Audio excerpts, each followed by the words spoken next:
அம்மன் கோயில் தேரழகு ஆயிரத்தில் ஓரழகு ஞானம் உள்ள கண்ணழகு நான் விரும்பும் பெண்ணழகு அம்மன் கோயில் தேரழகு ஆயிரத்தில் ஓரழகு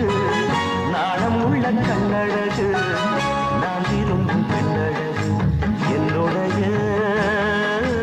கற்பனையே வந்து நிற்கும் அம்மன் கோயில் தேர